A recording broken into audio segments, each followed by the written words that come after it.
All right, we are here. We're back with the Live with Soul call. Today, talking about purpose, your calling. Everyone has a purpose. Everyone has a calling. We're here for a reason. If you exist, then there's a reason for it. And they say there's two great days in our life. One, when we're born, and then the second, the day that we find out why. Oprah said, everyone has a calling. Our real job in life is to find out why we're here. And continuing that thought, we're also here to fulfill that. We find out what we're here for, and then we have to also fulfill it if we want to really feel on purpose. And we will discover it as we grow along by helping people, right? By doing what we love. Billionaire Mark Cuban, his advice for entrepreneurs was basically find something you love to do and be great at it and sell it. There are a few ways to get into what our purpose is. First of all, could I ask you, Carolyn, like what you see as, like, what is a challenge about maybe not knowing your purpose, or just like if you're struggling with something about lacking purpose or meaning, then what is that like?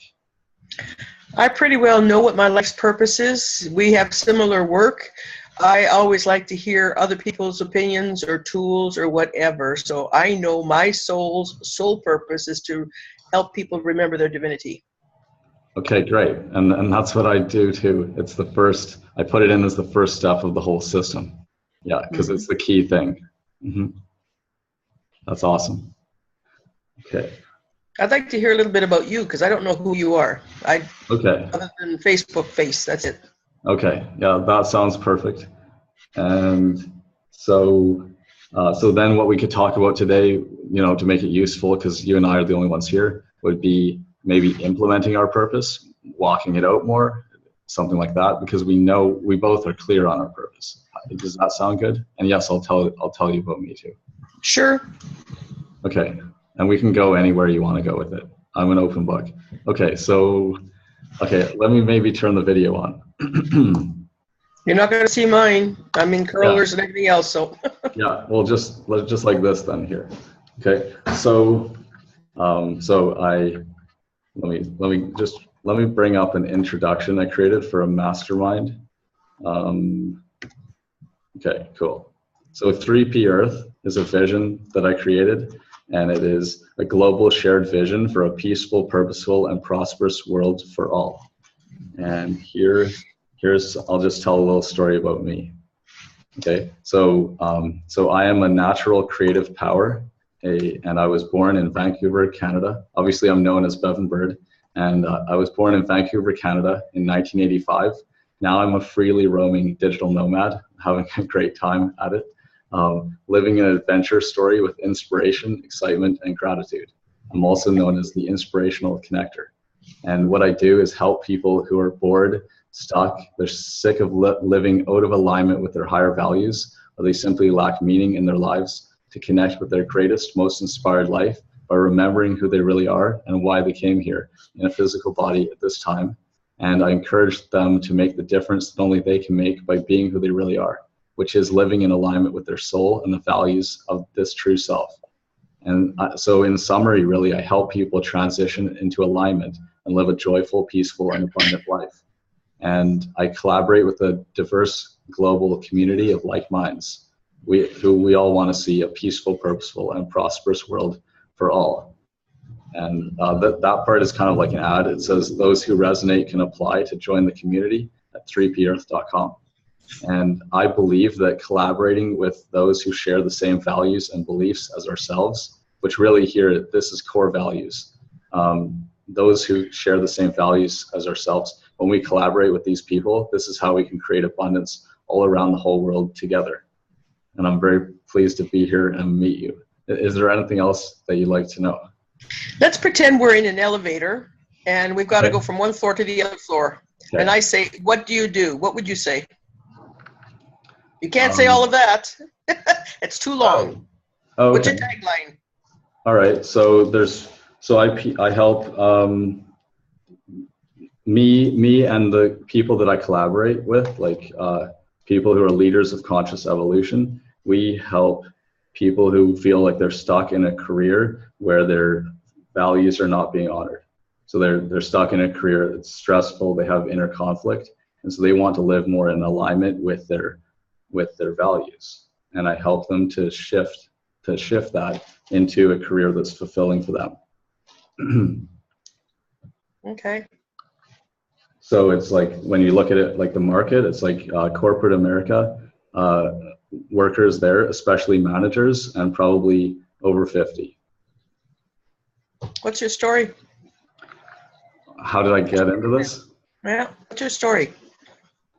I was working as a surveyor in 2007. I realized I had a disagreement with a coworker. I just had a lack of like communication skills, so there was a misunderstanding a little bit. And so then I realized I wanted to make relationships better. So that's a really important thing. And then another one is at the end of 2009. Well, yeah, okay, we won't go into that. It's just really about values, right? So it's really about working somewhere and then not feeling like I'm in alignment with my own values, because maybe I wasn't clear on what mine were. But when I'm working at that company, I could feel that the values weren't aligning. Like if it's just profits and that goes over people's health and stuff like that, then I know personally that it should be the other way around. So it didn't feel good to be part of it, right? So then I wanted to do something where I believe in it, and that's really important to me. So did you leave that work and start taking courses, travel, what? How did you get to where you are today? Yeah, so then I quit the job. See, I had about 5 months off for a seasonal thing because we were working on highways and they don't, the ground was frozen. So I had 5 months off and I looked around at other things. I read a book on the two biggest websites online, which is Google and Facebook. And I'm like, there's tons of opportunity online. And I learned about internet marketing and social media. I also found out about the law of attraction, which really helped in a way because I didn't know the term for that. So I just thought that I was like, had some like heretical thoughts, right? But then I found out there's a term for this, and then there's a whole bunch of like-minded people I could connect with, which is awesome. And I met a yoga teacher and started a relationship with her. And that ties into the story later. So that's why it's important at that point there, early 2010. I got involved I started meditating and doing yoga and got involved with a Tibetan Buddhist Sangha, learned about teaching yoga and meditation. And then when I went back and I wanted to inspire people, right?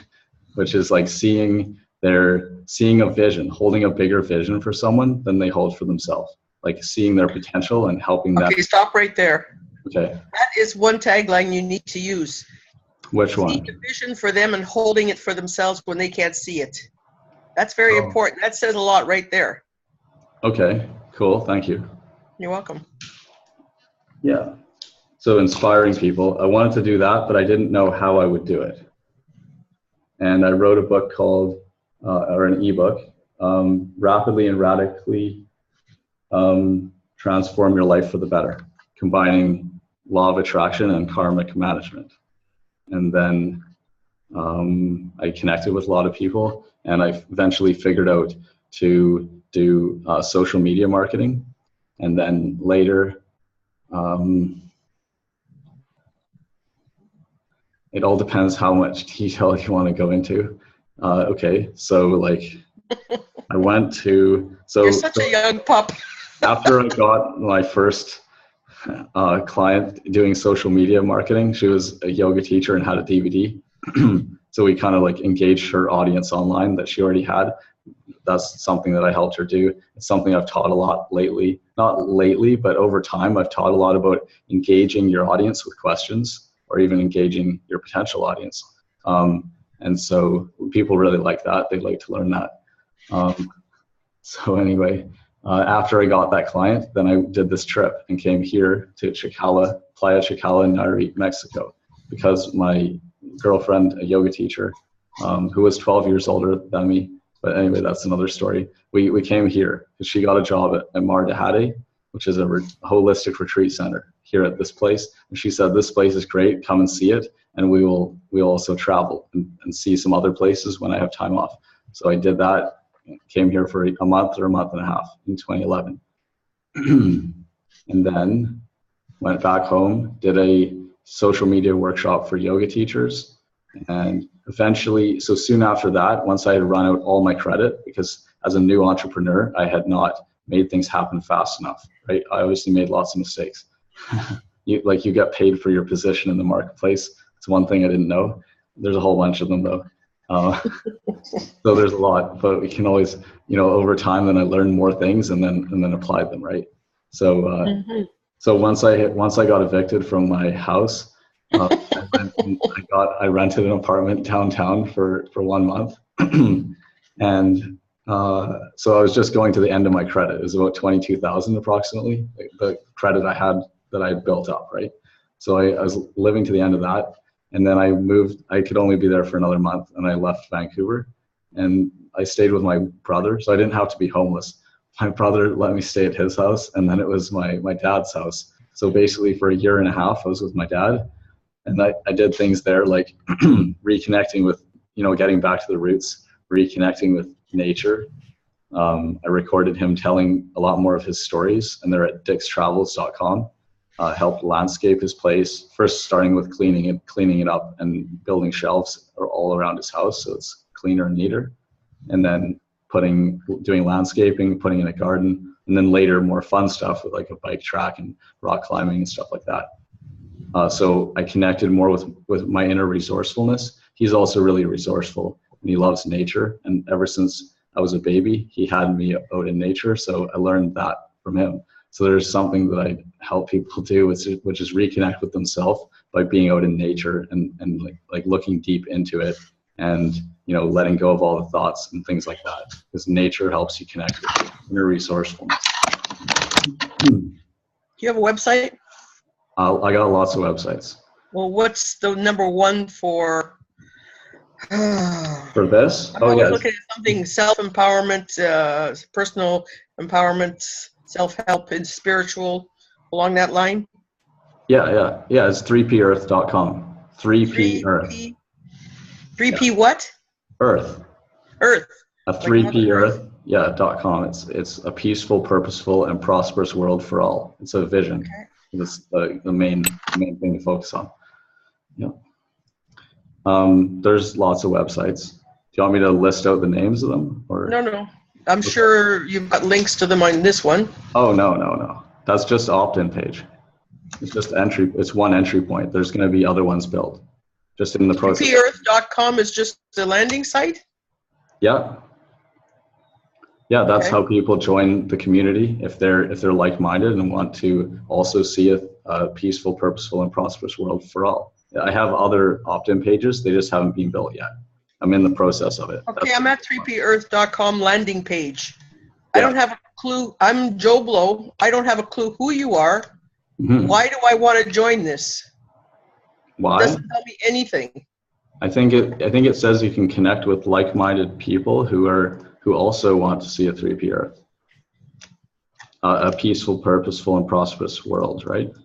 Okay. Well, I'm the type of person that likes to have all the information. Okay. Well, what kind of information would you want to see on that site? On this site, just your story. Okay.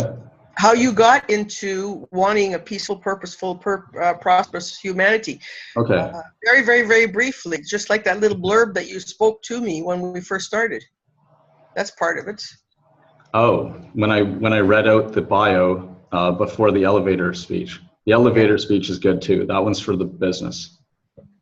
Okay, what's your business website? Oh, there's nothing. I'm building these. Okay. That's what I was saying. That's the new one right there. That's the front right there. Okay. Well, mine is iamcaroline.com. Okay, cool. I can look at it. I can tell you my sites. So like devinbird.com. That's too easy. That's my name. Highvibrationalconnecting.com. Okay, iamcarolyn.com. Yeah. INE. Yes. And I'm a lot older than you are, so I'm glad to see such a young pup as you is already working to inspire others. All right. Yeah, since 2010. I mean, that's when I started to work on it. I retired in 81. Okay. Wow. You're retired, but then what are you doing now? Well, that's part of my problem. I do so many things. It's very, very hard for people to say, what do you do? Well, I quite often say, have to find out what their problem is and then gear it towards that, because I remember if I could say metaphysician and everybody knew what that was, I'd have no problem. But most people don't have a clue what that is. So, okay. Well, so one of my clients.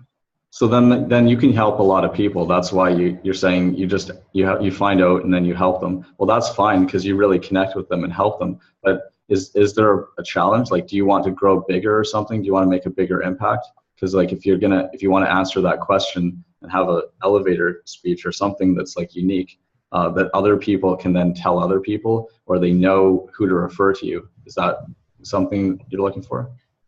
Well, first of all, you've got to learn to listen, because you didn't allow me to finish my sentence. All right.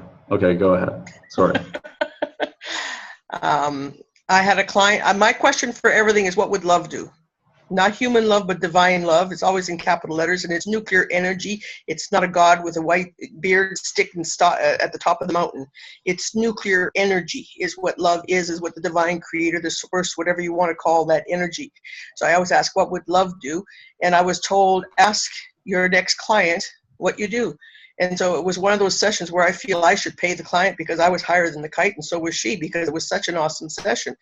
And I said, can you tell me what I am? She says, I know what you are. You're my spiritual electrician. You reached into my heart and turned my light on. I thought, that's fantastic. It's non-threatening. It's cute. It's memorable. However, I was president of the Sudbury Business and Professional Women's Club, and that's too woo-woo. It's too, not solid professional business-like. And I used to say, well, I can help you with increase your wattage, find out why you're shining in the bathroom instead of the boardroom, and show you why, or help you change your light, which changes the purpose of your whatever. Mm-hmm. Here I am being stuck right now, which is very unusual for me. One time I was asked to help come up with an acronym for a person's business. And I thought, I love to work with acronyms. So I said, okay, love, give me an acronym for me, for my business. And I was told, you're a shepherd. So take each letter. It stands for spiritual, human, empowering people's hearts everywhere to remember their divinity. I thought that's absolutely perfect. Yes, because that's my sole purpose, to make people aware of their divinity, period. And I thought, people say, well, are you a shepherd? No, there's only one shepherd, and his name is Jesus. You can't be a shepherd. But he said that all of us can be that. He said, I am the way, the truth, and the light, and he meant be the way I am. As I was saying, I was told everyone is a shepherd. Everyone has their own little flock, gangs, teachers, police, whatever. So I thought, well, that still doesn't allow me to be comfortable with the professional world. And so I had all kinds of other acronyms come up, and I just basically got to, I am Caroline, period. I am Caroline. So I'm a speaker, I'm an author, I'm a psychic, a healer, a minister, a pain in the tush, whatever you need. Mm-hmm. So I'm still having difficulty labeling me. Okay. So that's my difficulty, because once I have a label, like, what am I? And then people say, well, you got to find your niche, however you want to pronounce it. I thought, well, who was Jesus's niche? Who did he touch? Who did he talk to? Everybody, all ages, rich, poor, sick, wealthy, whatever. And I work with kids. I work with them before they're born. I work with people after they're dead. In between, the rich, the poor, men, women, transsexuals, gays, anyone, everyone, in all walks of life, and not only for just their spiritual aspect, their physical, mental, emotional, business, etc. So, I am Caroline. Well, so why is it a challenge, and what is your ultimate goal? Like, do you want to earn more money with it, or impact? Well, I'm going Sorry for interrupting. Oh yeah, go ahead. I'm going global. I know it's time for me to start doing videos and have my own TV show on YouTube. I keep being told, Caroline, because the information I share with people is life-changing, and they say, why don't you have videos? Why isn't this recorded? So I started recording my sessions with people, and when they have a session with me, they get the recording, plus they get an ebook, The Basics of Spirituality, plus a coupon for a session, a bigger, longer session with me, past life regression or the natural process. But I know I have to have a TV show. So I'm just in the process of beginning that. And once I know for a fact the reason I've hesitated doing it is because once I do that, my life will no longer be the same. Yeah. We've got these gurus out there talking about forgiveness, talking about forgiving yourself. There is nothing to forgive, absolutely nothing. And there are no mistakes. Mm-hmm. There are no mistakes whatsoever. And nobody is ever a victim. Now, I can't say that to one who's just been raped or who's just lost a child to murder, suicide, whatever. However, in the end, they end up saying the same thing. There's no mistakes. Right. There's no victim. Okay. It's physically impossible for anyone to hurt you in any way unless your soul said, please serve me in this way. And I get them to come to that realization themselves without me having to tell them. All right. So what am I? So you were saying you're a shepherd, like Shepherd Caroline. You also, I really like the one with the boardroom too, if you like it. I mean, find out why you're shining just in the bathroom but not in the boardroom. Yep. I was going to say bedroom in the beginning, but that implies something else. So I thought, no, bathroom would be better than bedroom. Right. And people sing in the bathroom, right? So that makes sense. Makes sense to me. I've included all of those on my website. Okay. And some people say you give too much information. Then I have this other person like yourself who's in marketing, young fellow like yourself. He goes, I love your website because I don't have any questions. I know what you offer. I know what you're about. Mm-hmm. Yeah, it says inspired author, hypnotic speaker, empowering teacher, profound healer, loving minister, amazing psychic. You start introducing yourself with things that you're doing. Mm-hmm. And you got the spiritual electrician there, like that person told you. Mm-hmm. Mm-hmm. What about the shepherd thing? Is it on there? It's on the welcoming page, I believe. Okay. Get your freebie, Love's Magical Connection. Okay. Are you giving a freebie on one of your websites?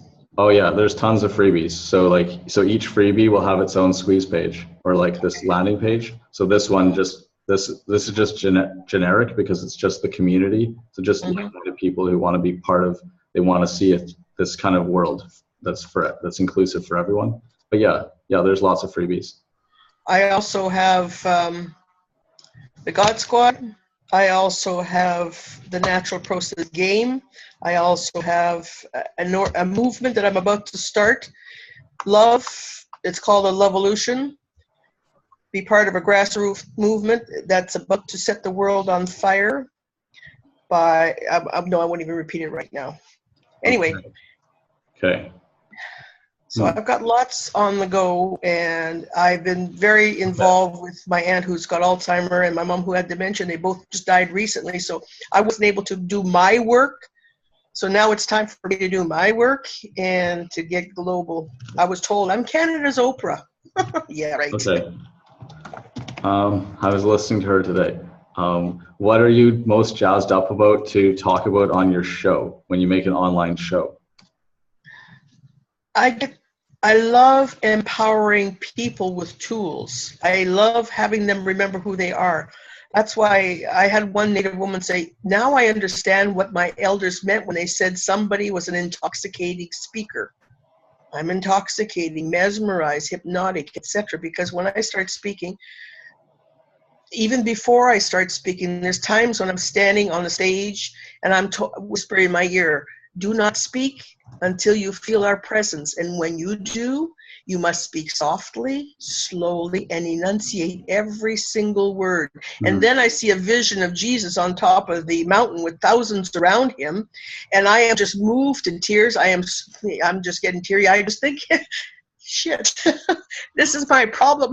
When I get into love and joy, I can't talk. So here I am on the stage, babbling away, like gentle tears coming down. And then I open my eyes and everybody in the whole room is crying. And I don't even have to speak. Well, but it's not a problem. It's not a problem then because they had an experience of divine love, maybe? Definitely. Joy and love. If I allow myself to feel them, I think I'm going to spontaneously combust and disappear. Okay. This is why I mute myself when I listen to these things. Okay. Okay. Thank you. Okay. Experience divine love and joy. Our purpose. Experience your true self. When I sit with my students and just allow myself to feel love, not human love, but feel that divine love that loves you when you are at your ugliest, when you are at your meanest, and it still loves you, I am so in awe of it. I am so in, I can't speak. I just can't speak. And then, of course, we're holographic energy. So everything about me is inside you. And if you were a student in my first time class, you would owe me a check for $5,000. Big eyes, and they panic. Why? I said, because we're holographic energy. Everything about me is inside you. Spirit is inside everyone. So I did the travels, the studies, the tests, the exams for one of my healing courses. You don't have a clue I exist. But the I am, the divine, the light, love inside you, spirit, whatever you want to call it, went do and registered my course. Every single course I've ever taken. One of my courses was $5,000. It's all inside you. Well, how do I bring it to the surface? Ask, what would love do? I don't want to do that. Just breathe and be willing and say, send me what I need. I will do it. The money, the opportunity, the desire, the joy, the brains, the patience, the desire. Send me what I need. I will do it. And if you're not supposed to do it, guess what? It doesn't enter your mind again. All you have to do is breathe and be willing. So you owe me a check, young man, for $5,000. That's just one of my healing courses. Every course I've ever taken is inside you. Everything about you is inside me. How can I not know you? I just happen to know how to connect to it. And my joy is to help people connect to their I am self. I was suicidal from the moment I was born. I don't want to be here. I want to go home. I didn't know where home was. And when I found out at 11 I was adopted, I thought maybe it's back to my birth mother. No. And then I saw E.T. the extraterrestrial movie 9 times, and I finally realized home was back to God. Then I really became suicidal. Then I was told, you're not going home until your work is done. So I'm ex-military. I know how to sit you down, and I will force you to listen to me. I'm going to shove this information down your throat, whether you like it or not. Well, guess what? That doesn't work. So I started getting funny and applying humor and whatnot. And then I realized 3 years ago, I was told, you can come home now. Took me about 3 hours sitting. Nope. Not going home now. It's getting too exciting on this planet. There's so many changes. It's too exciting. I don't want to miss any of it, and I want to be part of it. Great. I'm excited that we get to talk finally. Yeah. I swim with dolphins. I walk on fire. I spend time with the Dalai Lama, Mother Teresa. I've been around the block a few times. So it's exciting to see a young pup like you getting into stuff like this. Like, I like to talk about the ascension and the ascension process and why is planet Earth so special. It's unique in the universes. Okay. And I specialize a lot in suicide and bullying. Okay. So what do I do? You tell me. Okay. And with some people, I'm exceedingly tough. Who do you want? Who do you want to be watching your show then? I mean, because if you help a lot of people, do you want to focus it on something? Everyone. That's my problem. Who's like? Okay. I do workshops just for kids. My first workshop, the Firefly Flight Book, a metaphysical workbook for kids aged 2 to 200, was the result of my 1-week workshop. I had 10 kids between the ages of 4 and 14. Well, I run daycare centers and playground programs. You don't play the same game with all ages. So I made the teenagers my junior helpers, and these kids blew me away. I gave, in the morning you're doing active stuff because you're hyper and whatnot. In the afternoon, the first day, I gave them their art supplies. I said, I want you to draw a picture, most important picture in this whole book. Little 4-year-old Jeff looks up and he says, what do you want me to draw, Caroline? I said, I want you to draw a picture of God. I thought, oh, geez, I didn't want to go anywhere near that word. I didn't want to sound religious. I want spirit, yes, but not religious.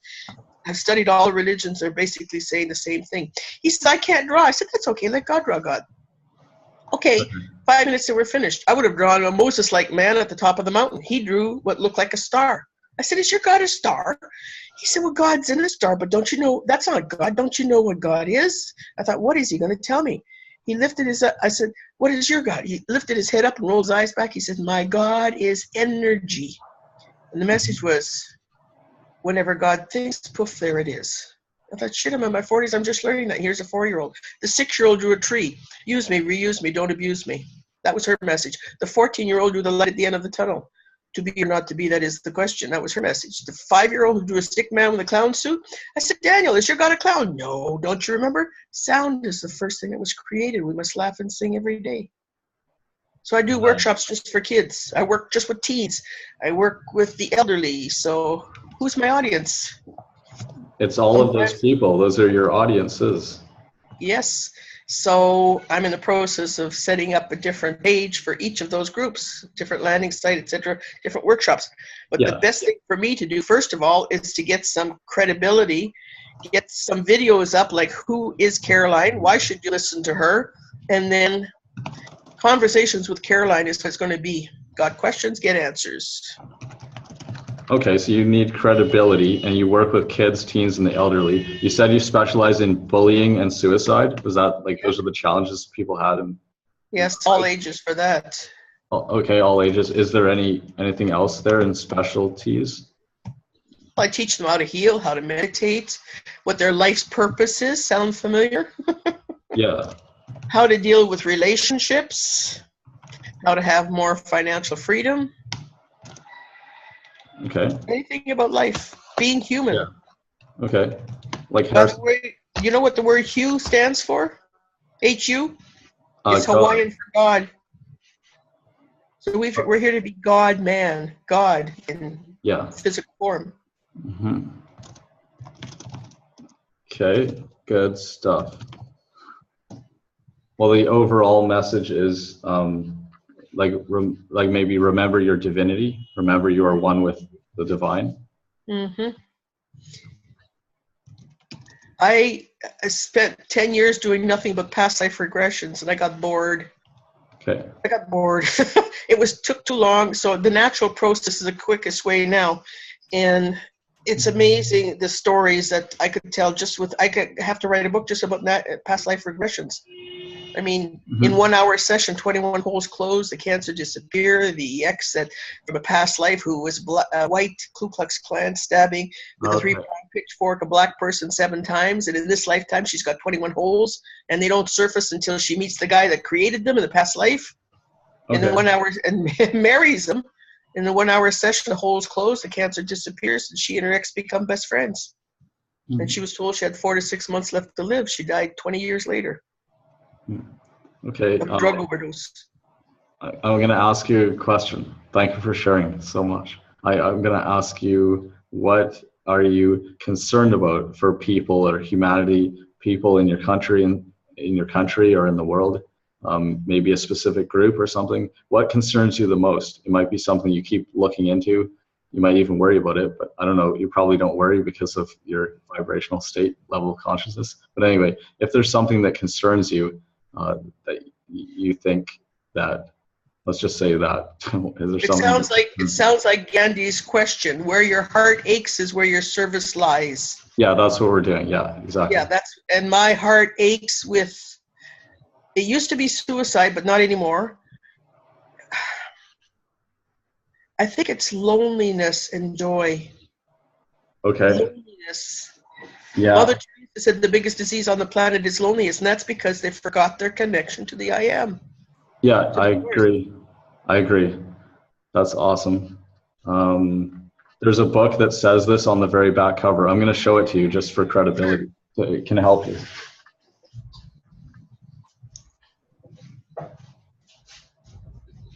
Okay. Who's that by? Ann Betts. Yeah, Ann Betts and Karen Kimsey House. Never heard of it. It's integration, and it says, we live in a world of both profound separation and deep longing for connection. That's right there. That's what the book is about, right? Just to work on that. Uh-huh. Oh yeah, also in the title, right? See, it's integration, the power of being coactive in work and life. So I think it's more of a balanced life thing and balancing things and integrating who you are everywhere. I know that there's an important thing too, which is balancing the feminine and masculine energies in each person. Obviously, connection with the divine is first. It's so important. but I think that other thing too is also important. Yeah, I deal with that as well. Okay. Like I said, I've been around the block a few times. When I retired from the military, I was the first female in the history of the Canadian Armed Forces to get the promotions I got in the male-dominated field of physical education and recreation. I was a trained killer. They used to call me Smiling Hitler, and I didn't have a clue. Because I drove their bodies into the ground, and I smiled all the way through it. However, towards the end of that time in the military, I had taken a course in meditation, and all my childhood experiences started resurfacing. And so I once again wanted to know God the same way I knew peanut butter. I wanted to be able to smell it, taste it, feel it, hear it, and nothing. Sorry, I live in hell. There's no God. And now I cannot look at anything and not see the divine. So I had to leave the military, and then I started praying and meditating sometimes 12 hours a day. And all my childhood experiences started resurfacing. And then I started taking a course in reflexology, dream management, all the little courses. Traveling the world. Where do you want me to go? Send me what I need. Go to Tibet. I've got $50 in the bank. Send me what I need. 15 minutes later, I get a call saying I was supposed to go to Tibet with my friend. They canceled. You want to go? All expenses paid. All right. That's how I got my car, my laptop, my computer. Okay. Interesting. So there might be more, but what I wrote down was for the heartache, there's a lack of connection. Was that basically the idea? Yes. Okay. And then solution, remember your connection with the divine. I like that word, heartache. Okay. Yeah, you said it, but it is the same thing. What does your heart long for, yearn for? Where your heart aches is where your service lies. I have that quote on my wall, Gandhi. Where your heart aches is where your service lies. Yeah, very good. This is what Sean Mize shared with me yesterday. He does a faith-based call every week where he takes words from the Bible and how does it apply to our businesses? Because most people don't teach that. So he's filling the need that was there, but which was impressed upon him to do. So it's an example of it too. That's what he taught on yesterday.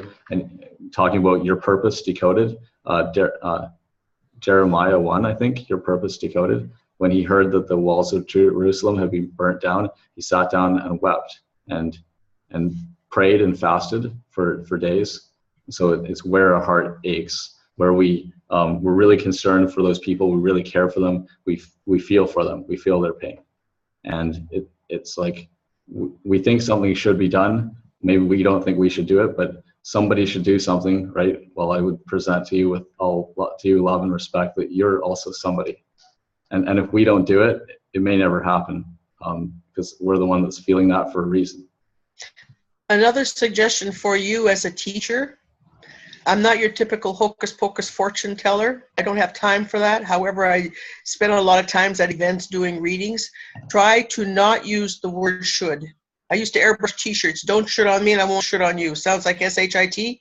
Oh, yeah. Try to word your sentence in a way that you do not use that word because should is judgmental, it's conditional. The divine does not use it. Okay, thank you. Alan Hardman gave me that too. We collaborated. We did this, well, actually he did it, right? So he did a meditation to accept and love your inner victim child. So there's the judge, the inner victim child. He says the universe is completely perfect and every part of it is perfect. There's nothing outside of it that can judge it. See that word, that language you just used? What was that? It's wrong. You used the word victim. There's no victim. See, that's, you know about near-death experiences, I'm sure. Yeah. Okay, so Betty Eadie had her near-death experience. That's grade school level because she's still talking about evil, the dark forces, Satan, the devil. Then we have Damien Brinkley who comes in. He's the high school level of near-death experiences because he's talking more about oneness, etc. She was touched by the light. He's embraced by the light, or vice versa. And then we have Tom Sawyer. What Tom Sawyer learned from his near-death experience, he's like a doctorate level of a near-death experience. Everything is oneness. He's not an easy one to read because it's the bigger teachings, and there's no victim. You've got to start watching your language, and so that's where I have a problem with. Go ahead. Okay, I want to ask about Mas Sajati. Do you know Mas Sajati? Sounds familiar. Okay. Well, because he said he had a near-death experience, saw the light at the end of the tunnel, or like went over there and came back. He's a healer. Mm-hmm. I went to one of his classes. It was Uh-huh. great. I think it had a Okay. transformative effect. There's a difference between Tom and the rest of them. There's always 5 on the planet who are like Tom. They don't only see the light, they make contact with the light, they actually become the light. There's a big difference. Tom was told at the end of his life review, he could talk about his life review for 10 years, nonstop talking about the details in his life review. And at the end of 10 years of nonstop talking, he maybe would have told us the details of year 1 of his life. And he was killed at 33 underneath a truck full of firewood.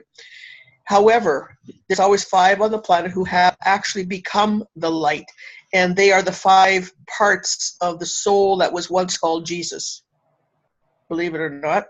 And each of them is responsible for different parts of the planet. Tom was responsible for all that takes place in the air. That's the air pollution, air travel, everything that has to do with the air. And the other 4 have different aspects of the planet. He died 3 times. The 3rd time he didn't come back. Okay. He would have been an amazing man for you to meet. All right. Thank you. Thanks for reviewing all of those. And do you know about Maitreya? There's Maitreya, the world teacher, and there's Benjamin Cream with his books and Share International. Mm-hmm. Okay. So I mean, that's what Benjamin Cream is saying. There is Maitreya is the world teacher, and this is the same spirit as Buddha, Krishna, and Jesus Christ. Fine line. Same spirit as and being are not the same thing. Okay, Anyway. well, I didn't use his words when I said the same spirit as, and it's just it's not the exact words. That's a bit of my issues. I have to watch my tongue sometimes because as I hear people speak, my mind is constantly making corrections. Spirit is always correcting me. I used to hate liars, hate them with a passion. And then one day I read, when you describe somebody else, you're describing yourself. I thought, there's no way. I'm not a liar. I tell the truth to the point of being obnoxiously truthful, painfully truthful, no diplomacy whatsoever. You don't like it, too bad, so sad. I'm a lot softer now. But that was my military. I did that by accident. Oh, sorry. I'll just let you continue. So I said, okay, I want to know the truth. I want to know the truth. And so I said, did I ever lie? Well, I used to lie through my teeth when I was a kid, even when I didn't have to lie. I stopped lying because witnessing my brother getting punished for my lies caused me too much guilt. So I, in my mind, took my little girl, my child self, held her on my lap. I talked to her. I said, I don't know why you lied. Thank you for choosing to stay, because at that time she was suicidal, I was suicidal. Thank you for staying. I love you. I don't know why you lied, but I love you. You did what you had to do for whatever reason. Because I loved her, I was now ready to know the truth. So that night I found out about 3 past lives, because I do my own regressions. And each of them was painful. The first one, my tongue was cut out for telling the truth. Another one, I was tortured and killed for telling the truth. The worst one, my loved ones were tortured and killed for telling the truth. So whatever you die with, you come back with. So I die with truth equals a lot of pain. So guess what? What you die with, you come back with. So when they say on Facebook and other places, oh, the children are born innocent, they have to learn to hate. Bullshit. If they died being killed by the Ku Klux Klan, they're going to come back hating the whites. They may not understand why, but they will. They're not pure. The spirit is. The spirit's like a 1,000-watt bulb. Your spacesuit that makes you visible is your body. It shines at 5 watts, 20 watts, 100-watt bulb. My job is to take the dust off the light bulb and have you see how perfect you already are. Okay. You're very good at absorbing all of this, because most people by now are putting a time up sign and saying, overwhelmed, I can't take anymore, shut up. You said my job is to take the dust off the light bulb and... Oh, the real you spirit is absolute perfection. My job is to take the dust off the light bulb and have you see how perfect you already are. Yeah. Your spacesuit, your body is the one it's tattered and torn and sick and afraid. The real you cannot speak the truth when you say, I am sick. He is stupid. We are broke. Those are all lies. I am belongs to God. When Moses came down from the mountain with the 10 Commandments, he said, who shall I say sent me? I had to wait 4 years before I was mature enough to know the power of the verb to be, because God said, I am sent you, or I am that I am. That's bad English. Say, God sent you, I sent you, Bevan sent you, not I am sent you. God cannot be sick, hurt, or afraid, or broke. The body acts sickly, looks stupid. Trump is and fill in the blank. If we call him Trump as an asshole, a liar, a racist, guess what? Most people don't know how to protect themselves against other people's thoughts. So we've made him a bigger asshole, a bigger rapist, not rapist, but racist, etc. Why don't we speak the truth and think the truth in our minds? Trump, you are wisdom. You are compassion. You are integrity. You are truth. No matter what your physical body looks like or acts out, you are perfection. Show your true self through your body now. When I think those things, people have instantaneous healings or gradual healings because their family is not ready, or no apparent healing on the outside because they're supposed to use their illness, handicap, whatever, as an inspiration, but they have total peace and acceptance with it. Okay. Thank you for all of this. This is You're a just lot of too fun. polite. It's a lot of fun. Okay. Do you have you talked about probably some fear, right? Because you talked about I think they're like karma. I was going to say this too. Past lives. So like karma, or in your quantum resonance field, right? The person is born with it. Okay, so I'll mention a resource first and then ask a question. So soulmentoring.com, Alicia Power. Have you heard of Alicia? Yes. Okay, good. So I remember her on an interview recently with Alara Canfield, right? That's Awaken to Happiness Now. She gave like her guides gave the four big things that light workers are afraid of why they can't shine their light. And so it was like fears of being taken over by a shadow or something, maybe, because you see, she said that this has happened before, or maybe it's happened maybe many times. Say a religious order, someone's in a position of power, a leader, and then they get followers, but then that leader has been overshadowed by shadow, she said. And so then that gets into the followers, right? And so then people could have a fear of having that happen, right? And then influencing people in a negative way, and that makes them feel sick if they were to do that. So they're afraid that may happen to them. It's just an example. So she gave 4 of them in that thing. What's the other 3? I don't remember them all exactly. You're fired. I haven't taken notes on that thing. I listened to it twice, I think. It was good. I just enjoyed it. Well, I know I've had to face a lot of fears, and I remember one night I was woken at 2 o'clock in the morning. 2 and 4 are very common times for people to wake up for various reasons. Anyways, I woke up and all the evil on the planet was a big black mass at the foot of my bed. And it started coming up my body. And I knew if it came up as high as my heart, I would have a physical heart attack, and my husband would wake up next to a dead body and not know what had happened. So I started praying, white lighting myself, purple twinkles, pink twinkles. I could not use any tools fast enough. My heart was going a gazillion miles an hour. And I thought, I'm going to die. And all of a sudden I remembered, what's your Sufi chant? And I always use my Sufi chant, and the words are, all I ask of you is forever to remember me as loving you. And as soon as I thought those words, which I can think faster than I can speak, it disappeared. I thought, phew. So, and the reason it appeared that day, that evening, is because that day I had learned that love was the greatest power. And whenever you think you've learned something, you are going to test yourself. So the next night, again at 2 o'clock, again the same big black mass shows up at the foot of my bed. Again it starts coming up. Again I'm afraid, but this time it only gets up as high as my hips and not my ribs. And I remembered my Sufi chant. It disappeared. The third night it showed up, and I said, welcome. This is a place of love and light. How may I serve you? And it disappeared. So facing my fears, I've done that type of fear. I know I've had power. I've abused it in past lives. I have taken pleasure in torturing people, and I've had to relive that in past life regressions. I think the biggest, the biggest blockage I have is accepting love. Ah, well, I love you. This is one of You my don't most know me. fun. It's oh yeah, but you've just told me so much. I know. This is one of my most fun conversations. I think we could talk for a long time.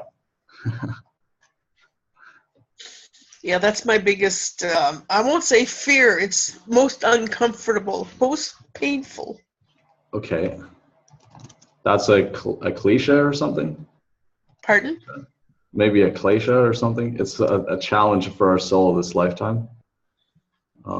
Someone mentioned it like that. Anyway, it's painful. Okay, that's okay. I accept that. I have. It's difficult for me to express joy, to be myself. That's why I want to help people be themselves. We both have the same issue. Being joy. Like, I used to want to dance. I used to spin, spin, spin until I'd vomit. Then I'd get up and spin in the other direction and vomit. And I didn't realize that spinning is a way of connecting. Like, I used to be a Mm, whirling dervish in a past life, spin, spin, spin, spin, spin all the time. And I used to lay on my back as a kid, and I'd take my right arm and reach to the ceiling and put my index finger up to the universe, and I'd plug into the socket of God. And I'd sleep all night long with my finger connected to the universe. My arm wouldn't go to sleep or whatever, it wouldn't tingle like when it goes to sleep. I would be plugged into God. And spinning did that to me. It would, and then I realized I stopped dancing, stopped spinning. Why? Because the body can only do it so long. And then when you stop, the disconnect happens. And I mhm. would rather not connect at all than have to experience the pain of this disconnect. So I stopped the dancing because it But was then too you would painful. connect again, and it wouldn't be painful though. Yeah, but the body can only take so much. It gets tired. Spinning and dancing, it gets tired. So then you stop, and then now you're not connected anymore. Ah, okay. You Everything got it now? spins in the universe, right? Galaxies spin. Someone said in the movie Thrive, probably the creator, Yeah, that I mean of the movie, said it's the universe is a torus producing machine, right? All these exactly. toruses, like an apple and a galaxy, and the Earth with the magnetic field lines. Yep. So when we spin, we're doing that too. Everything's spinning. And look Yeah. at like the Earth from above, and look at the cloud systems, and look at in the ocean. There's things called gyres, so it's like a circulating ocean current and a So you're whirl. not a flat earther. No, well, I I was a thought, surveyor for a while, and there's all these GPS satellites out there spinning around. well, they say there's some people who are saying that the earth is definitely flat and they've got all kinds of proof, yada, yada. Oh I'm yeah, thinking, it's flat when we're standing down here. So like when we do surveying on the ground, we call it a flat plane. In water, it's all flat. It's based on gravity. But then from space, then it appears to be like an ellipsoid or kind of a sphere. well, they're saying that we haven't even gone out into space. I know. I Anyways, we're looked not at even some going to of go it. there. That's a waste of time for me right now, and I don't Oh want to yeah. waste your time. Oh yeah. Me too. Yeah, Yeah. I know. I've seen some of that. yeah. Okay. Well, I'd love to hear more of your story. Maybe if we talk about it, like we've got basically there's a lack of connection. You want to help people with that, and then they remember their connection with the divine. You love empowering people with tools. You love reminding them who they are. People get to experience divine love and joy. I wrote purpose there. I think it's joy, actually. And then taking off the dust, right? See how perfect you already are. That was great. Like we talked about the thing when I said should and the judgmental stuff. With me and Alan were talking about the judge, Hmm. right?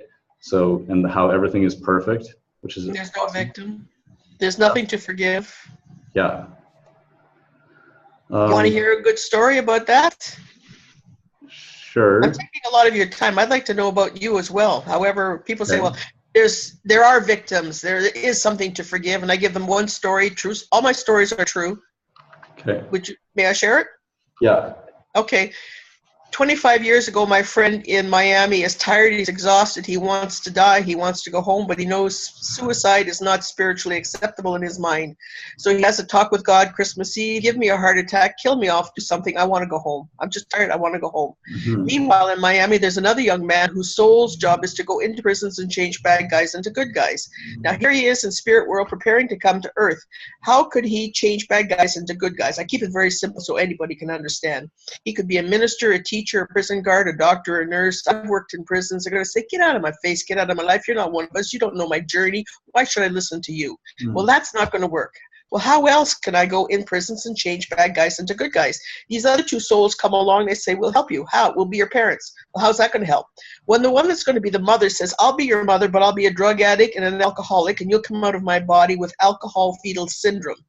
You'll have all kinds of physical problems to start off with. Your father and I will abuse you, maybe even torture you. You'll end up in trouble in school, low self-esteem, you'll break the law, you'll end up in prison.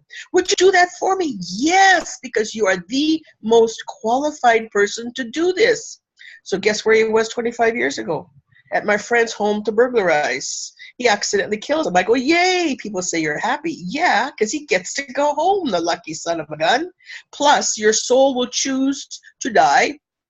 Not that it dies, but choose to help the body die in a way that will serve as many people as possible in as many ways as possible. So if he had died of a heart attack, who would have celebrated his life and grieved his going? Friends and family. No big deal. It is to them. However, because he was murdered, what else do they have to deal with? Anger, revenge, retribution, etc., etc. Who else is involved? The church, the school, the system, the media, etc. More people are involved. The young man doesn't remember his job yet, and he's in prison, and he's blaming his mother, he's blaming his father, blaming ADHD, blaming alcohol fetal syndrome, blame, as most people are doing, because they don't remember the truth. So now one of the first things that happens is the bullies come, they beat him up. He has a head injury. He has a near-death experience. He leaves his body. He goes through the tunnel, as we all will. He has his life review. Oh, I forgot I am spirit. Nothing can hurt me or make me sick or afraid. Oh, I remember my job. Oh, my God, I remember why I picked those parents. It's so perfect. He comes back into his body. He is healed. And the bullies come to beat him up again, but now they're confused because every time they look in his eyes, they don't see any fear anymore. All they see is love and compassion. They say, how come you're not afraid of us anymore? Well, why should I be afraid of you? Well, watch, we'll kick the shit out of you, we'll beat you up, we'll damage you somehow. Well, you can do what you want to my body, I'll just get out of it. What do you mean get out of your body? Well, don't you know you leave your body every night? What are you talking about? He's now doing his work. Now, do his parents have to come to him and say, Johnny, please forgive us? Do they? No. Why? He is fulfilling his purpose. They were the calling card to get him into the prison. They created the scenario that would create a need for him to get in there so he would be credible. So is there anything to forgive? Was he a victim? How could a nuclear energy be a victim? How can an atom bomb be hurt? If you take a period at the end of a sentence, it's full of protons, neutrons, electrons. Science has proven there are millions of atoms in a period at the end of a sentence. Millions. Don't ask me how, but they did. Now, start taking atoms apart, one at a time. Split atoms in half, and what happens? During the Second World War, Oppenheimer found out how to split atoms, and he created the atom bomb. Think about that. You can't even see the suckers, and you split them in half, and you get the atom bomb. How many do you have in your thumbnail? In your mustache hair, in one. How many? Listen carefully. Inside every single atom of your being is this potential nuclear power. The kingdom of heaven is within. I am the way, the truth, and the light. You are one freaking pretty big bright light. You get in touch with that light inside you, you can levitate. You can heal. You can bilocate. You can prophesize. You can change water into wine. And that light is inside everyone equally. So how can I not know you? So where does the air in your room, where does it begin and end? Where does the air begin and end? It doesn't. Now, where does spirit that tells the air how to be air, where does it begin and end? It doesn't. You are spirit. You are the one telling the air how to be air. Remember that the next time you see a chemtrail, because I'm sure you know what chemtrails are. You know what chemtrails are? Kind of. Okay. I was pulling a Tom Sawyer because he's responsible for all of the airspace when he was with us. And there were two jets that were about to collide. Both pilots were on autopilot because they were having a little nap. And he made mental contact with one of the pilots that was most conscious. And he kept talking to him mentally saying, oh, you are such a well-qualified pilot. You did well in your class. You have 250 souls sitting behind you in the plane. You are so responsible. You are so good. And that stirred him to wake up enough to say, holy shit, and there he moved his plane, his jet, so that they didn't have a head-on collision. And he explained when he landed on Earth, they were interviewed because of the near crash that was being recorded. And he said, I just sort of came to, I was a daydream. All of a sudden I remembered my training, etc. It kind of woke me up. So I thought, I'm going to do that with the pilots who are flying these planes that are up in the chemtrails. So I started making mental contact with the pilots saying, you are wisdom, you are truth, you are compassion, yada, yada, yada. Some of them are dumping it because they think they're controlling the bugs, the mosquitoes, etc. Some are dumping it for environmental reasons. Some are dumping it because they don't give a damn, whatever the reason. And I thought, Caroline, where's God? In the chemtrails. So I started loving the barium in the chemtrails, loving the aluminum, saying, you are the most perfect barium. Thank you, thank you, thank you. You are serving us so well. Because of you, we are uniting. We are becoming one. We are seeing the abuse of power, etc. Thank you, thank you, thank you for helping us wake up. And guess what happens to those chemtrails that usually last for hours? In moments, they were gone. Because I loved them. Okay. So I teach the little kids to take their fingers, to point to the chemtrails and make like their magical wand and send them twinkles of light out of their fingertips to the chemtrails. You love you, didn't make them vibrate faster and faster and faster. Next thing you know, they're gone. Oh, that's great. That's love heals all. Love is the truth. It's the only thing. Yeah. Everything we're looking at is a different frequency of that same energy. It's like the crazy glue of the universe. It feels so good. That's why I'm stuck on you. Okay. Or that magical Play-Doh in the sky. Just covered over differently. When you break it down to its raw essence, a rock, a blade of grass, a Martian, a mosquito, it's all love in action. This reminded me of something I was talking about yesterday, which a book I read when I was with my dad in the woods for a year and a half. This book, we got it out of the library, of course, but anyway, I don't remember what it's called. The guy writing it, he talked about life forms coming to Earth from all over the galaxy or even farther. And so it has a whole bunch of different kinds of beings all together. So it's like a big cosmic experiment and a living playground or library. And and then we're creating, I guess I would say, vibrational antidotes to like lower vibrations, because like everything can be transmuted into love. So like what you're talking about, that's why you reminded me. So when we transform all kinds of fears into love, each of us are doing like our part, and we're seeing things and waking up. We're the universe awakening to itself, right? The universe wanted to experience itself through all these different perspectives, and then and as a teacher of teachers, which means you're a teacher, you have to begin to see it at a higher level. If you look at somebody and see an alcoholic or a drug addict or a racist or a murderer or a pedophile, you're the one with a vision problem. Why is that? Yeah. Because you're looking at the spacesuit. You're looking at the costume. You're not looking at the true self. You're not looking at the real them, which is a perfect being of light. And when you look at the real them, I remember being one of 35 people in the room, and I was the only one that was going to be doing rescue work that night. The teacher had his hands on my shoulders. He says, I'm going to ask the lost souls to come. Your light is very bright because you're meditating at least 5-6 hours a day, and they subconsciously are attracted to your light. They don't know that they should go home to the light that is God. So they're going to come through me to you, and you're going to send them up to the light. And the rest of them in the room were just going to be, anchoring the light for me. So it was like, oh my God, I was so filled with love. And I don't usually see spirit or energy. I feel it. It comes through me. So if they died hanging, I'm now hanging. If they died stabbed in the back, I'm now stabbed in the back. And I didn't even know what the hell was happening at the beginning. I was able to learn anyways. So here I am looking at the other people in the room.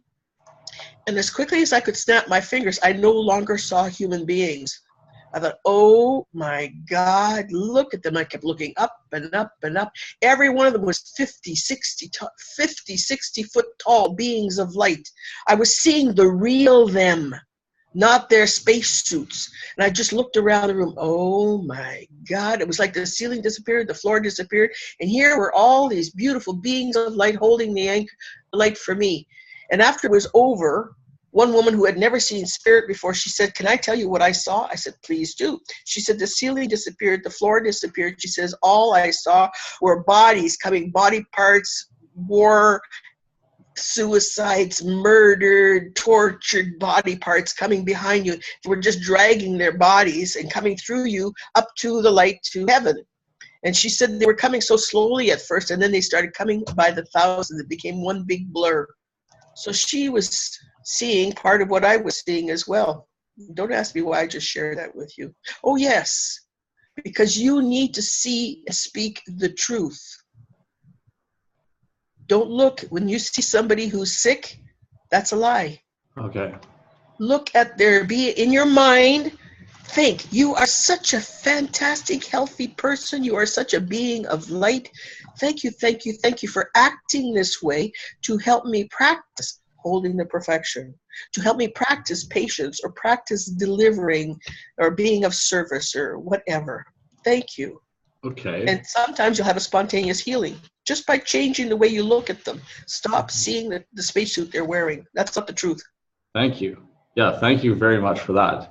You're welcome. I told this to someone recently, remember, and you said the inspire thing, you said Yes. that was key, right near the beginning. I made a note of that. Hold the vision for them. I'll go back and write that down. Exactly. I told this to someone recently, right? I was sharing it with her. As a leader, like, see people in their full potential, not the way they are. See their potential and help them see that. Right? Even potential is not the right word. Hmm? Potential is like you're shining at 50 watts. No, I'm a 1,000-watt bulb. Don't see my potential. See the whole me, not just what I could be, the whole of me. By the way, why do you wear glasses? Oh yeah. Well, my vision is blurry without them, except like when I look close, it's good, but then past this distance, then it's kind of blurry. I used to wonder what it would be like to wear glasses when I was in the military, because most of my staff were starting to wear glasses. And I soon afterwards found out, when I say, I wonder what it's like to, and fill in the blank, I have the experience very quickly. So I wondered what it's like to wear glasses. So I'm driving the car, my kid sister's in the car with me. I stop at the red light. She said, "Why'd you stop?" I said, "The light is red." She says, "Yeah, but that's the next block." I thought, oh, I better get my eyes checked. So then the style in those days were the great big glasses. I'm now retired. I'm in India. The hot, sweaty, dusty sand is blowing, and my glasses are sliding down my sweaty face. And who stole me these stupid glasses? Oh, my God. And I thought, no, the body's a report card of the soul. Distance. I'm having difficulty judging distance. Distance is the future. What is it I'm afraid to see? And when I figured it out, guess what? I didn't have to wear glasses again. Until I came home to Sudbury in '93, and then I had to wear bifocals because what was right under my nose was going to change my future, and it scared the heck out of me. I figured out what it was. I didn't have to wear glasses again. So you can get rid of your glasses as well when you figured out why you needed them in the first place at the spiritual level. Okay, that's great. Thank you. That's very easy to figure out, by the way. How do we figure that out? Let me see. I've been doing all the talking here, and you've been doing all the listening and all the work. Something tells me just to take you very quickly through the quickie natural process, because everything comes into your life for a reason. You have this taxi driver, not that one. This waitress, not that one. This lover, not that one. This house, this car, this illness, this accident. What's the reason? Well, we're going to find out. And when a human has a problem, you think about it, you dream about it, you talk about it, it overtakes your life, it overwhelms you. We over-focus on it. So there's 4 steps. That's the first step, over-focus. I'll send you an ebook with this information, by the way. Okay. So over-focus. The second step, it's very, very quick. You take it to love. The third, where everything is equal in size and importance. And the third step, you take it to the light where the purification takes place. It makes no difference here. And the fourth step is you take it to the master and you find out why you have it in the first place. So if you want to do it right now, I'll take you through a quickie. So okay. Close your eyes. Okay. Just close your eyes. Right. And imagine your vision getting terrible. The worst case scenario about your vision. Okay. The worst case scenario, involve as many people as possible, make it the worst soap opera possible, get so depressed, you mass murder. You personally wouldn't do it, but there are people in the hologram that would. So involve as many people as possible, make it the worst soap opera possible, and make it so ugly until it cannot get any bigger or any uglier, and tell me when you have done that. So you mean, Blown out of proportion. Pardon? you mean I would do ugly things, or I can, or whatever? That's Whatever. Like one young man I did this with, he mass murdered, he murdered his mother, he committed suicide. That's how it ended for him. In his mind, he did all of that, and then he committed suicide. So whatever is the ugliest for you in regards to your vision.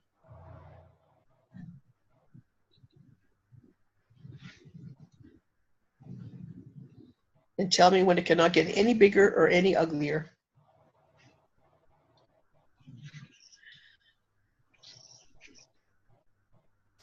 Okay. How did it end? I guess, yeah, okay, blowing everything up with an atom bomb. And where were you in this? Did you disappear too? By the end of that, yeah. Okay, so I'll just put a bomb. Now take this atom bomb explosion where the planet, everyone on the planet, totally gone.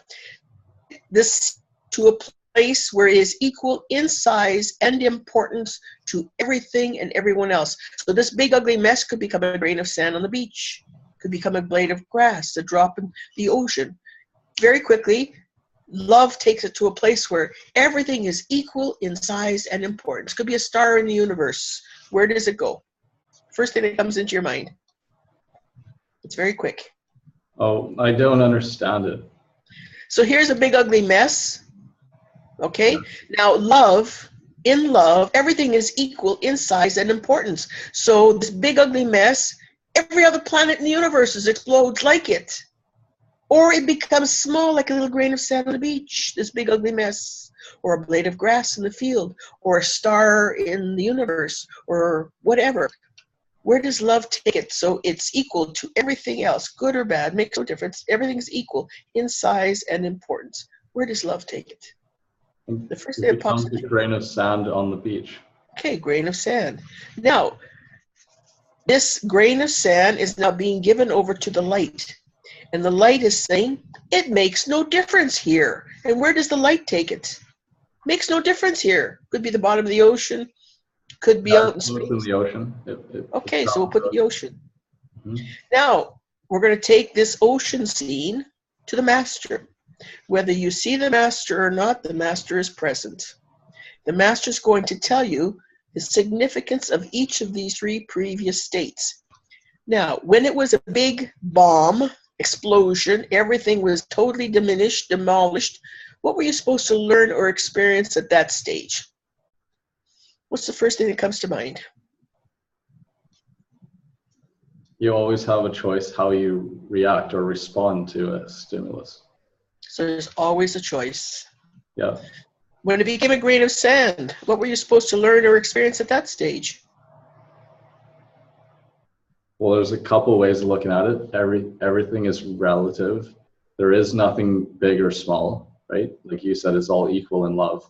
So you might look at things and think they're a big problem or little, or this is just a little thing, doesn't matter. Actually, everything is neither big or small. It just depends how we look at it.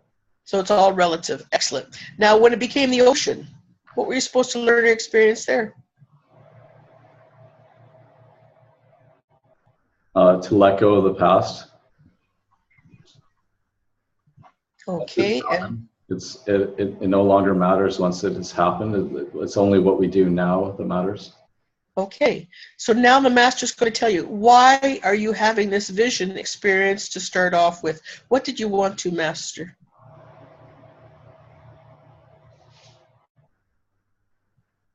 What did I want to master? Yeah. I've never asked that question in that way before. Oh, you're special. So this is back when I started getting glasses. Why are you having this experience in the first place? The master will tell you. The first thought that comes to your mind, why are you having this whole experience in the first place? You always have a choice, all is relative, let go of the past. Why are you having this experience in the first place where you need to wear glasses?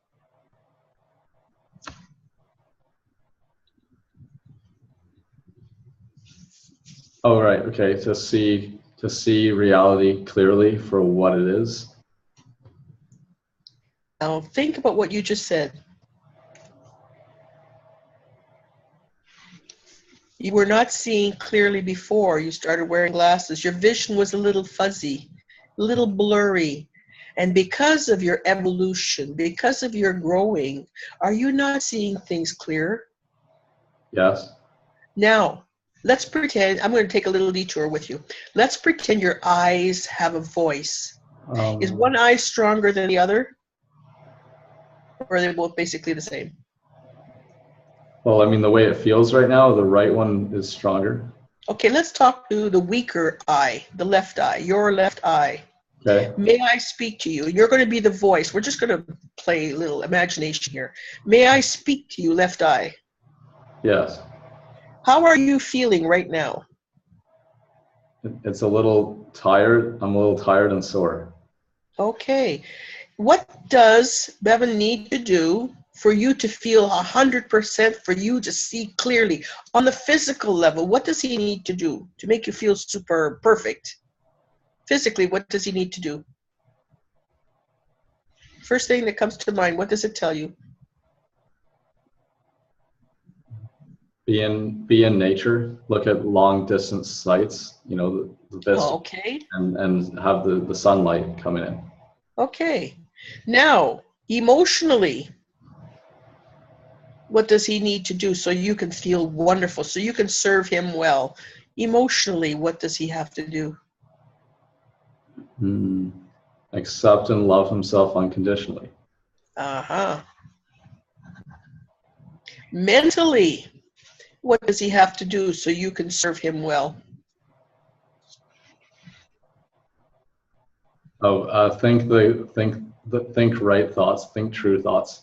I wanted to say to you when you'd said it was just a few steps back, right? About telling the truth, right? Yes. Like it's called holding the perfection. The perfection, like the way seeing things through the eyes of source, right? Exactly. Yeah. Exactly. Now, eyes, what will you give him in return if he's doing all of this, if he's out in nature feeding you with sunlight and looking at long distances and just feeding your eyes with all beautiful colors of nature, and he's accepting and loving himself unconditionally, and he's holding the perfection, he's reminding you of how perfect you are? What are you going to give him in return? Eyes, what are you going to give him in return? Perfect vision. So now I am asking every atom in your eyes, the iris, the pupil, all parts of the eyes, even the eyelids, the eyelashes, every part that's connected to the brain, and inside every single atom is the whole of his whole body. I am asking you now to remember how perfect you are.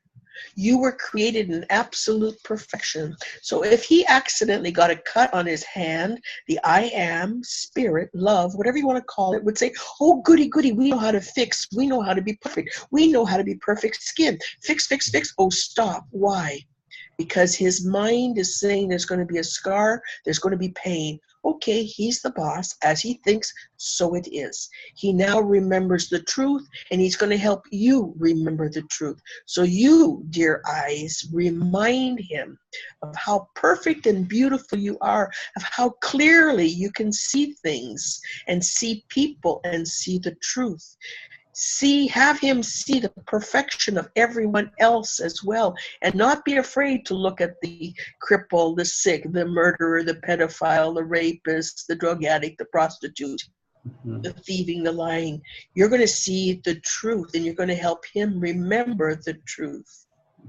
Now we're going to take a little journey.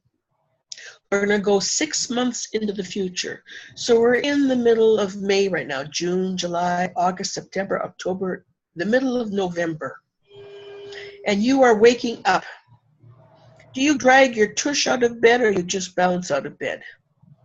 I Your bounce them. eyes, yes. And now, see yourself getting dressed and getting ready for your day. And your eyes, how are they feeling? Because Relax. Happy. relaxed. Yeah. Are you even wearing glasses? No. There you go. And now take a look at your social life. What's it like? It's happy. It is. It's fulfilling. It's reward. Yes. There's real. Take a look at his work environment. How he serves humanity. He's a wonderful teacher. How he's inspiring others. How's that feeling? Damn good. Wonderful. Yes. Yes. See people writing about it. Thank you cards, letters of appreciation, maybe even media coverage. Mhm. Wow. And now that one from the middle of November is standing in front of the middle of May, Bevan. Give each other a hug. And that one in the future, middle of November, is going to whisper something in your ear that you need to hear. What does he say?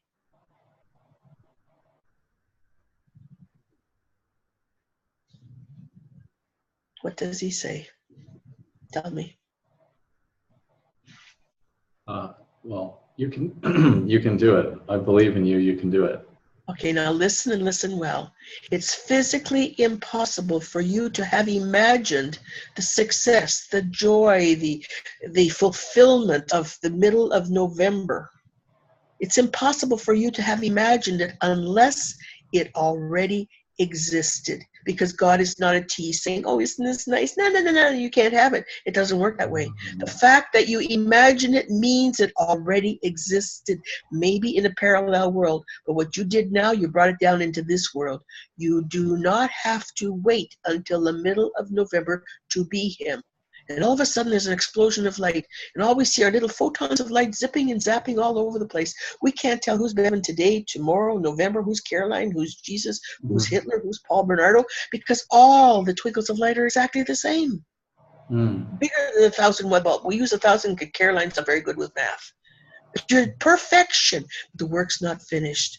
So we slow down our twinkles of light like steam becoming ice. Slow down, slow down, slow down. And we take on one physical form, and there's that beautiful body standing there. Perfect example of a male body, perfectly fit, beautiful vision, and inside him is the one from November, middle of November, 6 months in the future. So don't wait. Start talking like him, thinking like him, writing like him, dressing like him, walking like him. You are already that you wish to be. Your head is connected to the heavens. Your feet are connected to the earth, blessing Mother Earth with every footstep that you take. And your heart is the part that joins them both. And your living, breathing motto from this moment on is, what would love do? And to take a line from my poem, To Be or Not to Be, Stop Suicide Seduction, the line is, when my will is thy will and thy will is mine, we have God power, our sacred light shines. And your eyes have one final message for you, my friend. What's the final message from your eyes when you are being your full self here?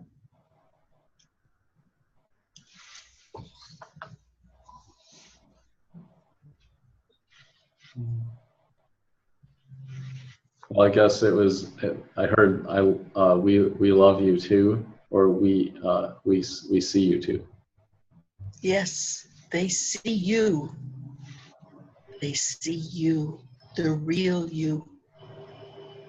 Pure love energy, joy, peace, courage, abundance, truth, integrity.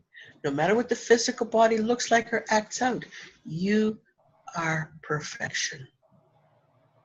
Thank every atom in your being for being you. And I thank you for volunteering to come to this planet to help it ascend. And when you're ready, think about coming back and take a deep breath and slowly wiggle your toes and wiggle your nose. And when you're ready, I know most people say, I don't want to leave here. I don't want to open Mhm. Eyes.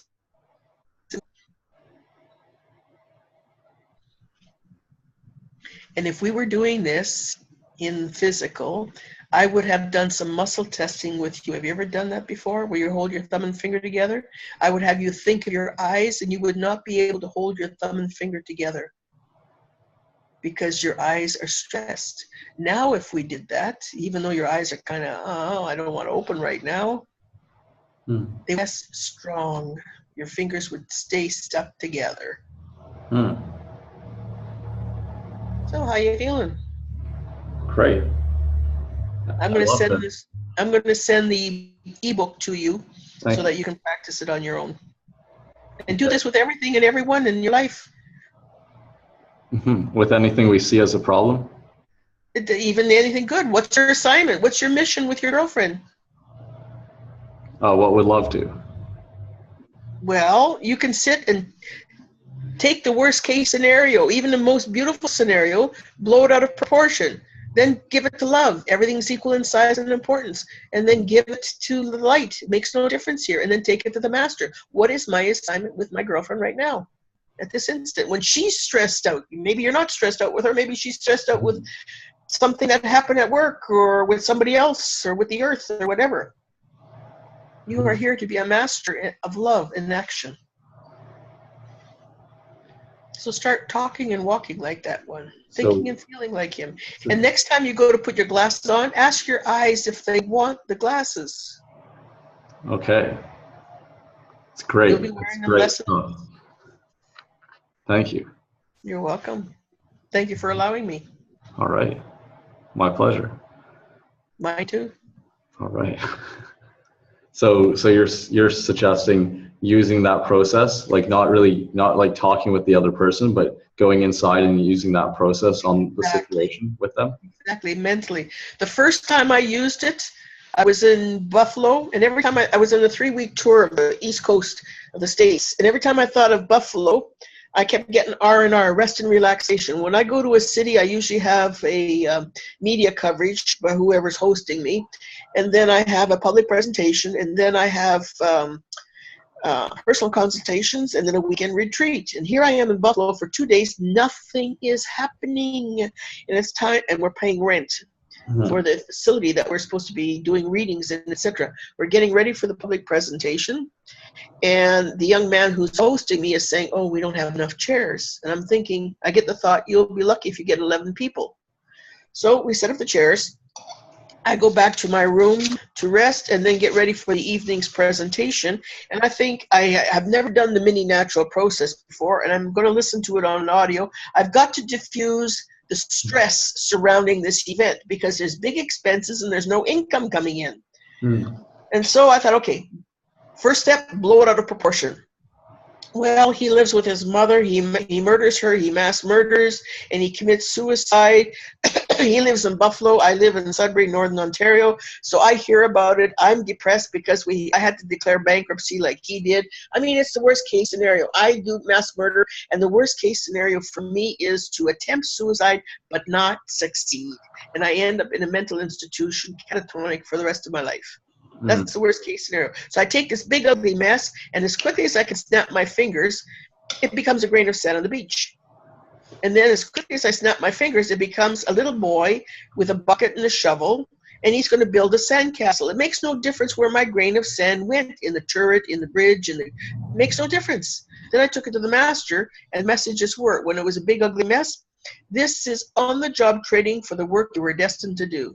Okay. When it became a grain of sand, I was told you will have many grains of sand like this in your life. I'm thinking, yeah, big expenses, no income. Thank you very much. And believe it or not, that's been the truth. Third, when it became the sandcastle, I was told this is the foundation of what your work is based on, to be based on. And what's the overall message? The overall message is you are going to learn to trust that everything you need will be given to you. Guess how many people showed up at my presentation that night? 11. Not hundreds, 11. And 4 of them had come to usher the crowd, so they didn't even pay. So I made a very tiny, intimate little circle, did my thing. I pretended the room was full. And after it was over, people said, oh my God, that was so good. Do you do personal consultations? I said, yes. Now, in those days, I would have accepted $35 for a half-hour session. And I said, okay, I'm not going to use the room to rent. I'm just going to, there's only 6 people who want a session, no problem. So I did one in a car, one on a park bench, one in a restaurant, one in a washroom, and I just accepted love offerings. Nobody paid me less than $250. One person paid me $500 plus a choice of a watch. I had R&R my whole time in Buffalo. It was a fantastic time. A month later, I'm at a UFO conference as a participant, spectator, I should say. And the woman, this is her 9th year of hosting this. She has an average of 700 to 900 people each year. Friday, Saturday, Sunday. She has cookies and cake and sandwiches and soup and tea and coffee for all those people those 3 days. Guess how many people showed up the whole weekend total? 300. 50. Not 900, 50. There was one of those big expenses, little grains of sand. So guess what? She was sitting on the throne in the washroom, and I was taking her through the mini natural process so she could see why it happened. Okay. It's a perfect example of how it gets used. So that person also experienced the big expenses, no income? Of course. Okay. 900 people paying a hall plus a consignment room with books and t-shirts and everything else. 2 rooms she was renting, and she only had 50 people the whole weekend. Okay. Big expenses, little income. Yeah. Okay. So why did it happen? Everything happens for a reason. When you get the bigger picture, everything unfolds. Yeah. Perfectly. So guess what? The church that I was renting for the hall and for my readings, they didn't charge me. They said, you haven't had much business, tear up the invoices. Didn't you have to pay? Nice. Yep. Harrison Klein, he's positioned himself as the leading transformationalist. I don't know if you know him or not. Yes. He said suffering ends when the higher way is found. Exactly. Exactly. You must be special. I work with a lot of special people. Well, yeah. You want to know why? Yeah. Over 50 years ago, I was told, Caroline, watch the people we send you, because they have to pass 3 prerequisites before you share your work with them. Because I listen to a lot of webinars. I usually mute myself and no camera, and I just listen. I don't contribute. I just listen. Because if I start contributing, I often am more knowledgeable than the person who's presenting, and I don't want to cause them any problems and whatever. Okay. So anyways, I was told the 3 prerequisites. The first one is you're in the middle of or about to make a major change in your life and you need some direction. Could be a change of attitudes, a change of beliefs, a change of thinking, relationship, health, job, whatever. But you're in the middle of or about to experience a major change in your life and you need some direction. Well, the information that I gave you today is already going to prepare you for that. Even if it's just a hold of perfection and speak the truth. I am perfection. No matter what my wallet looks like, my health looks like, I am perfection. Secondly, you have a great deal of personal power. I don't attract wusses. So that means you can change the energy of a room just by walking into it without even opening your mouth. So if you go into a grocery store and buy a loaf of bread and quickly come out, no big deal in the past. From this moment on, it is, because every product, every person in that store is being touched by you. That's how big you are, your aura, the real you, your spirit. So how does that make a difference? Little Johnny, who's studying for a spelling test the next day in frustration, throws his books down because he can't remember his stupid spelling, decides to go into the kitchen to make himself a peanut butter sandwich. I know you can still hear me, or I hope you still can. Oh yeah, don't worry. Okay. Something to drink. And the peanut butter came out of the store that you were very quickly in and out of. Same brand, new jar, but for some reason tonight the peanut butter tastes so good. Why? Because you were in that shop. That peanut butter is oozing love. All right. Even you forgets. So what does love do? It changes his brain chemistry, creates endorphins, and he relaxes and he aces the spelling test the next day just because you bought a loaf of bread in that store. Thirdly, you're ready to begin your spiritual work, the real reason you've come to the planet, because I'm considered a teacher of teachers. You've got lots of work to do. Otherwise, I wouldn't be doing any of this chatting. Because I didn't expect to do any chatting. and see how things unfolded? One on one, Yeah. not 3 on 2 or whatever. Yeah. The Were other you? person, the other person couldn't hear. And then we went on again, and then they couldn't get on this one. I don't It's know. all in But divine order. also, it was also the end of the day for them. So it's good that they're sleeping and resting. It's all perfect, all in divine order. Did you see the show The Shack or read the book The Shack? No. Do yourself a favor. Do so. Shack. Paul Young. Just YouTube him and watch his videos. Paul Young, The Shack. Okay. He was just here this week. Went to one of his presentations. Awesome story. Right. Thank you. You're welcome. So you want to grow. I'm assuming that you want to grow with that most painful challenge of accepting love, and you want to create a show, and it has a global impact. Maybe with the name of the show, maybe we should do that privately, not put it into this one, because we post this publicly. I think I've already mentioned it. However, I'm not going to repeat it because it's still open. But I have a good idea what's going to be called. Okay, cool. That's great. Can I help you with accepting love, and also accepting? See, accepting or receiving, because the thing with a recurring challenge and the events, having a big expense and no income. I've even had that myself, especially when starting out. Although I have made money from them, but I've had an event where I thought there'd be way more people, and then there was very few, right? That kind of thing. So that's all receiving, right? Receiving love. Money is love. Everything is love. Yes. So it's really a receiving or accepting things. One day I was sitting in meditation and I listened to this audio that I had not heard before from one of my teachers. And she said, imagine one person that you have helped is coming to you now to say thank you. And then another is coming. Well, I have helped thousands and thousands. And so it wasn't just one. All of a sudden they were flooding in and they were loving me. And I, at some level, was ready to experience that. My human self was having a great deal of difficulty with it. I started to cry. I felt the usual, I'm unworthy. Oh my God. And all of a sudden I heard, Caroline, you're trying to contain it within your body. Your body is not physically able to contain all of this love. So let it come through you and go back out to them. And it looked like a figure 8. In and out. And all of a sudden my body totally relaxed and it was no effort. Okay. However, it's not every time. It's getting closer. Okay. One thing that I thought of is Angela Hereniak with Enlightenment and Money. I went to her free talk and a weekend, like a weekend thing, which was $1,000 or that kind of range for a weekend workshop. And when she's writing a book, she gave me an excerpt from the book, like to all her email subscribers, right? And in this thing, it said, value your service based on your vibration. With something like this, like the basic idea of saying, if you help people connect with their purpose, then you're vibrating at above 400 or whatever that means, hertz or something, and that you should value your service based on this higher vibration that you have.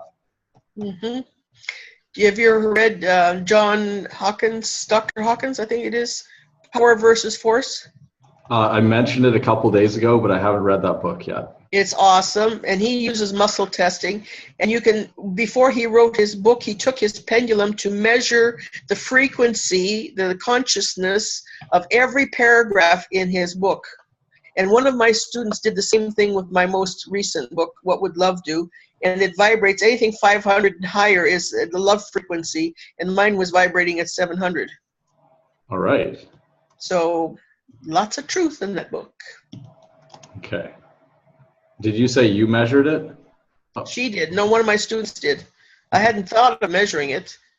I did after she said so. So I took each chapter of my book, and because I've rewritten it since and added some chapters and also questions at the end of each chapter for the reader to answer for themselves to ponder. So you can get it at on Amazon Kindle for only $3.99. What Would Love Do, instead of the hard copy book. Oh, okay. That's your book? Yeah, What Would Love Do? I've got a few. Okay. I'm thinking of starting to use a Kindle because I travel a lot and I don't want to carry so many books. I haven't purchased a Kindle. I just look at Kindle books on my laptop. All right. Mm-hmm. I have 2 laptops here. Okay. You've got a very nice smile, by the way. Thank you. I'm a sucker for dimples. All right. Is that up here? No, on the Oh, sides. over there. I don't Yes. really see a dimple. Well, when you smile big, they show up. Oh, this. Yep. Oh, yeah, There, that's that see? thing over there. Yeah. Okay. That's good. It's nice when the smile climbs up to the eyes. Yeah. Then you know they're sincere. Mm-hmm. So for your show, what do you have lots of things that you want to do on your show. Do you have an idea of what you want to do on it tomorrow? Actually, I should ask you how often do you want to have your show? Is this like a weekly thing? Are you going to do daily videos? Because I would recommend them. I don't know how much time you have, but it's Well, first of all, usually. I need to learn the technical aspect of it. So I've gotten a new cell phone, so I can use my cell phone, but I also have my webcam. I also have a camera, and I'm by myself, so I'm going to have to do this by myself. The first thing I want to do is just introduce myself, and I will be telling, like a lot of speakers, when they introduce themselves, they just give a quick resume of themselves, but I know that I have to tell a lot of my story, because in telling the story, it's not my story, it's also your story. You'll be able to say, oh, I'm not going crazy. Somebody else out there is having the same experience as me. Or maybe when you have it in the future, oh, I remember Caroline saying something like this. Okay, this is what I'm experiencing now. Or maybe you need this information to share with somebody else. Okay. However, first part of probably the first 2 videos are just going to be me talking about me. However, it's like sharing teachings at the same time. And then I'm going to be doing the basics of spirituality, and the basic that they must know is about the hologram, and explain how it works, what it is, and that every single person does make a difference. Just the basics of spirituality. And then I will take a different subject each week, and I will speak on it. And I will also entertain questions from the viewers. And I will also be interviewing people, maybe people like yourself, and that will be on the YouTube show also. Okay. Got lots of work, lots to do. Okay, cool. I also want to introduce the Loveolution. Oh yeah, evolution of love, or the evolution into love? Love plus evolution. I made it one word, Loveolution, L-O-V-E, capital V, O-U-L-T-I-O-N, the Loveolution. And the motto for it is what would love do, etc. And all the things that I'm sharing, the books that I've written, etc. I'll be part of it. And there's different ways that the community can get involved. It's like, oh, lots. Okay, great. I got so many projects. Okay, the channel, the YouTube channel could be called that, if it's not taken already, and so you could. No, I've already got the GoDaddy. Yeah. Domain. Website for that. Okay. Loveolution.ca, because Loveolution.com was already gone. Okay, but yeah, then you could get it on YouTube. The Yes. channel, maybe that name. Mm-hmm. Okay, I'd recommend doing it today. Yeah, I know. Before it's gone. If not, it'll be part of my website, part of the TV show. Yeah. Okay. Oh yeah, so I was going to ask you about your story earlier. I'm not sure if you shared it or if you shared part of it. Do you want to share it? And if we put it in another video, then I can make that as a YouTube video, which will be me asking you what your story is, and you share it. And then of course, then we can link that one to your thing when yours is there, or we'll link it to something, right? That's a nice thought. Do you want to take the time to do that now, or do you want to do that later? Yeah, now, but I'm going to move that. I'll just move that chair out and close the door over there. Okay. Sure. Okay, cool. So it's like let's get to know who Carolyn is, and what does Carolyn do, right? What are you about? What do you stand for? Why do you do what you do? The backstory. You probably know what to do.